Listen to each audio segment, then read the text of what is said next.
Bismillahirrahmanirrahim. Assalamualaikum warahmatullahi wabarakatuh. Selamat pagi, selamat siang, ataupun selamat sore. Kali ini kita akan masuk ke materi yang berikutnya, yaitu tentang metode alokasi berkas.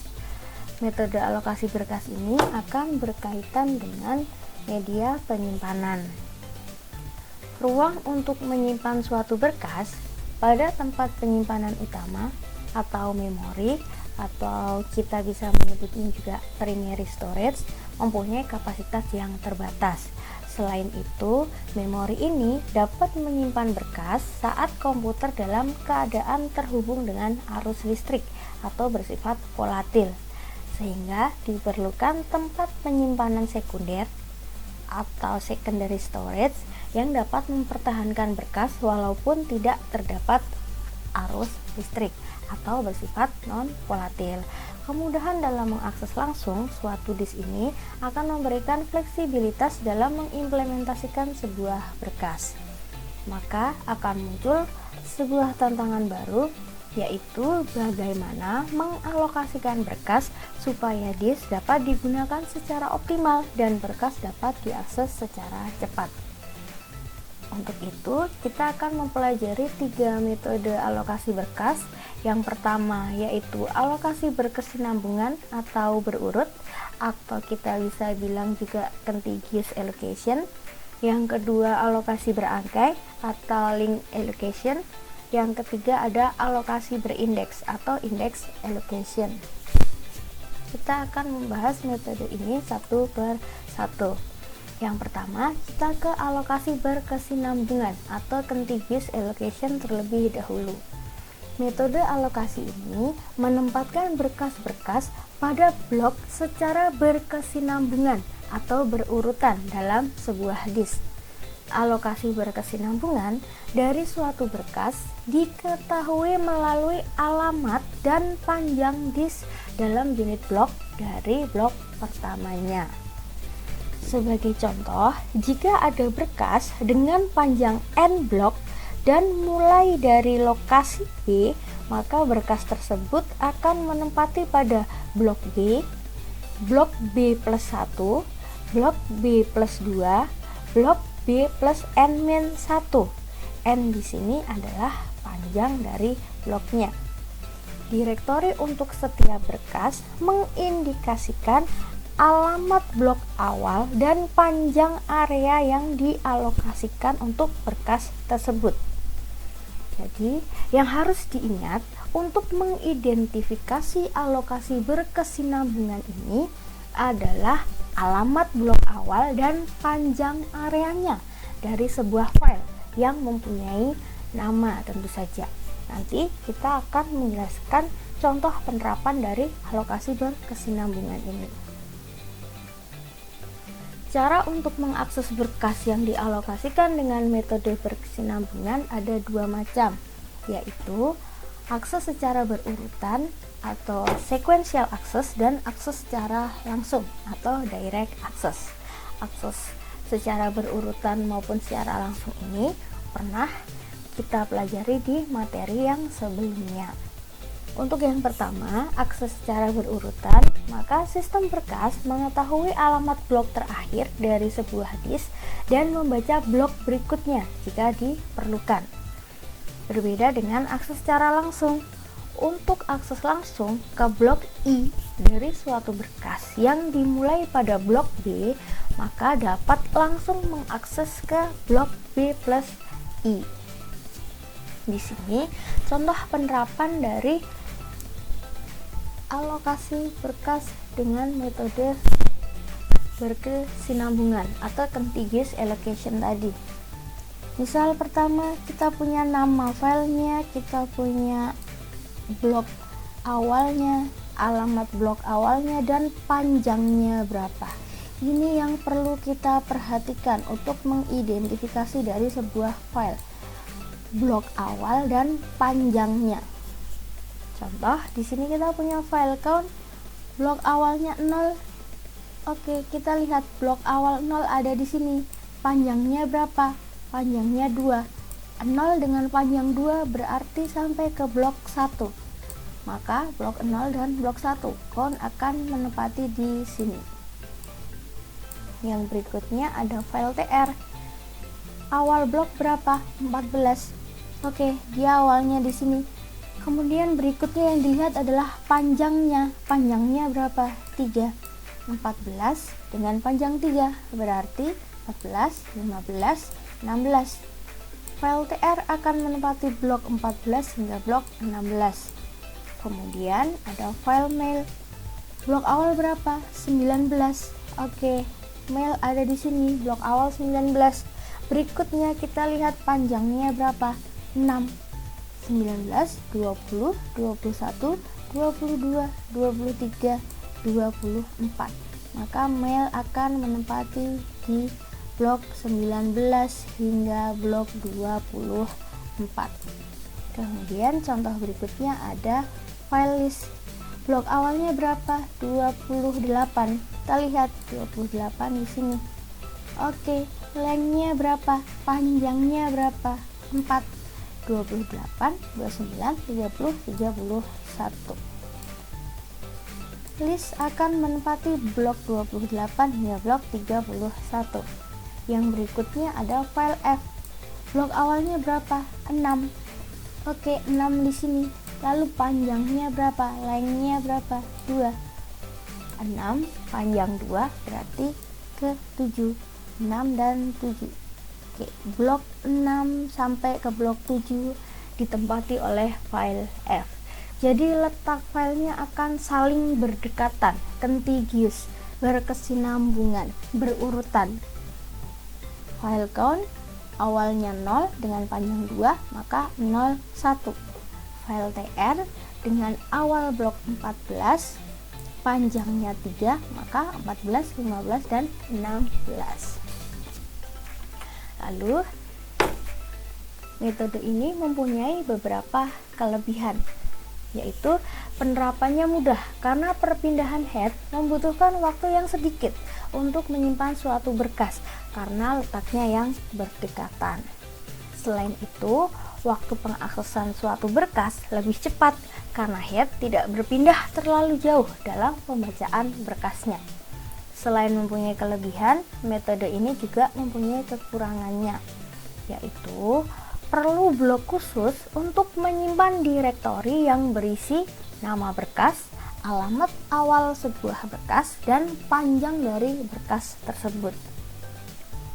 Akan ada sebuah fragmentasi, yaitu patahan dari blok kosong yang tidak terisi. Misal dari contoh tadi, yang blok 0 dan blok 1 terisi oleh file, tapi blok 2, 3, 4, dan 5 kosong. Baru akan terisi lagi blok berikutnya, yaitu blok 6, 7, 8 di file selanjutnya. Maka blok 2, 3, 4, dan 5 ini terjadi ruang kosong, maka terjadi sebuah fragmentasi.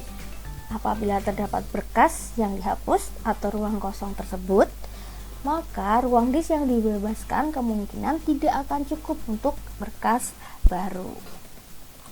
Kita masuk ke metode yang kedua, yaitu alokasi berangkai atau link allocation.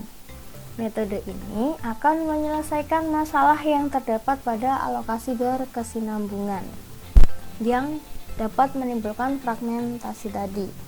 Dengan metode ini, setiap berkas merupakan link list dari blok-blok disk, di mana blok-blok disk dapat tersebar di dalam disk tersebut. Setiap direktori akan berisi sebuah penunjuk atau sebuah pointer ke awal dan akhir blok sebuah berkas. Setiap blok mempunyai penunjuk ke blok berikutnya. Dengan metode ini, setiap direktori masukan mempunyai penunjuk ke awal blok disk dari sebuah berkas. Untuk membaca suatu berkas, cukup dengan membaca blok-blok dengan mengikuti pergerakan pointernya atau pergerakan penunjuknya.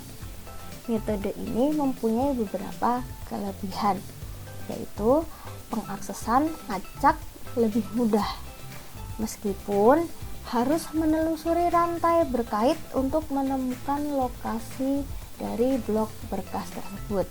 rantai blok seluruhnya di memori sehingga dapat dilakukan secara cepat tanpa membuat pengaksesan ke disk. Direktori cukup menyimpan bilangan bulat nomor blok awal.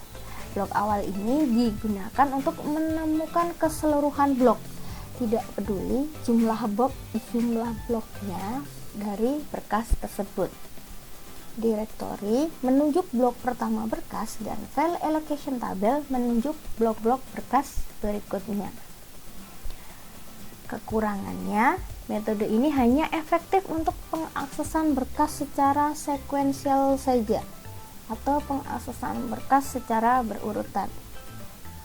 Seluruh tabel harus disimpan dalam memori. Setiap akses ke penunjuk akan membaca disk dan kadang melakukan pencarian dari disk tersebut atau akan terjadi disk hit. Kebutuhan akan ruang yang lebih untuk menyimpan pointer ke blok alokasi berikutnya. Dan kekurangan yang berikutnya, apabila kesalahan data pada salah satu blok dapat membuat kerusakan pada informasi pointer, sehingga menyebabkan pengaksesan ke blok lain dari berkas tidak dapat diperkirakan. Di sini ada contoh pengaplikasiannya. Contoh ada file zip dengan blok awal 9 dan blok akhir 25. Ilustrasi dari penerapannya ada di sebelah sini. Kita bisa melihatnya. Blok awalnya 9. Berarti file zip ini berawal dari sini. Blok 9 kemudian dia menuju ke 16. Dia akan menuju ke blok 16 dan di blok 16 dia mempunyai penunjuk 1. Maka dari blok 16 dia akan mengikuti arahan dari pointernya atau penunjuknya.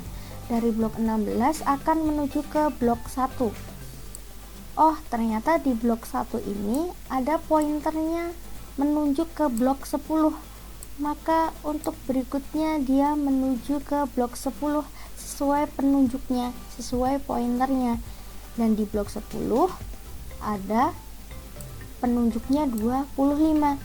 Dia akan menuju ke blok 25 sesuai penunjuknya. Jadi file zip ini akan berawal dari blok 9 dan berakhir di blok 25 sesuai dengan penunjukannya. Jadi letak dari blok-blok file zip ini akan berada tidak beraturan. Jadi pengaksesannya sesuai dengan penunjuknya.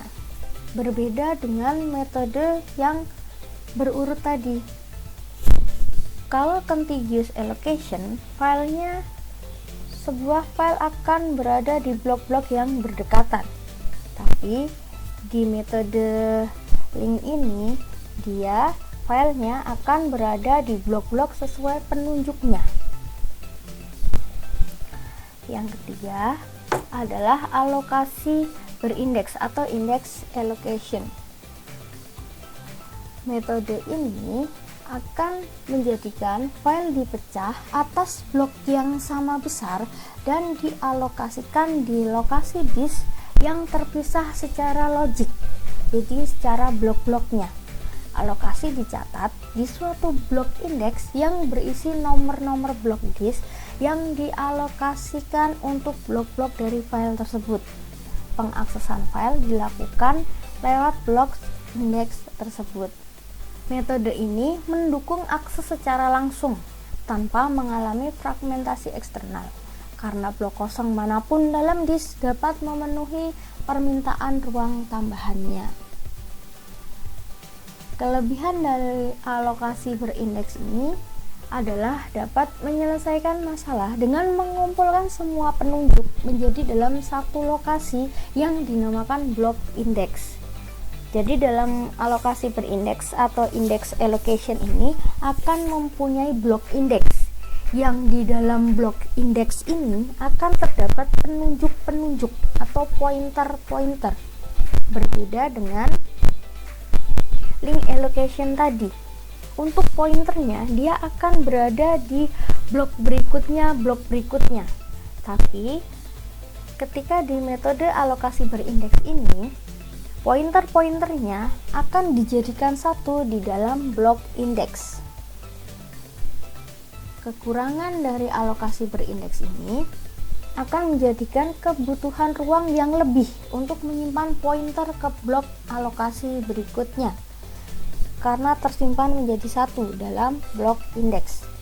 Kemudian, kesalahan data pada salah satu blok dapat membuat kerusakan pada informasi pointer sehingga menyebabkan pengaksesan ke blok lain dari berkas tidak dapat diperkirakan. Di sini ada contoh dari penerapannya metode alokasi berindeks.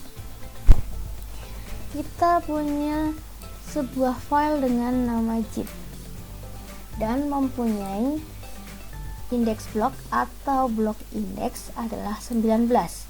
Dan blok indeks ini akan menyimpan berbagai penunjuk-penunjuk atau pointer-pointer dari berkas zip ini. Nah, indeks blok ini dijelaskannya ada di bagian ini. Blok 19 dia menyimpan pointer-pointernya yaitu ada 9, 16, 1, 10 dan 25. Jadi 9, 16, 1, 10 dan 25 ini adalah pointer-pointer dari berkas zip yang disimpan dalam indeks blok 19. Maka file zip ini akan berada di blok 19 dengan persebaran pointernya di 9, kemudian 16, kemudian di blok 1, kemudian blok 10, dan di blok 25. Dan penunjuk-penunjuk ini disimpan menjadi satu. Jadi berbeda. Ketika alokasi link tadi, penunjuk berada di blok-blok berikutnya. Kalau untuk indeks allocation ini, penunjuk-penunjuknya disimpan dalam satu indeks blok. Oke, untuk metode alokasi berkas, kita sampai di sini dulu pembahasannya. Kita akan masuk ke pembahasan berikutnya yaitu manajemen ruang kosong. Terima kasih. Assalamualaikum warahmatullahi wabarakatuh. Selamat pagi, selamat siang, dan selamat sore.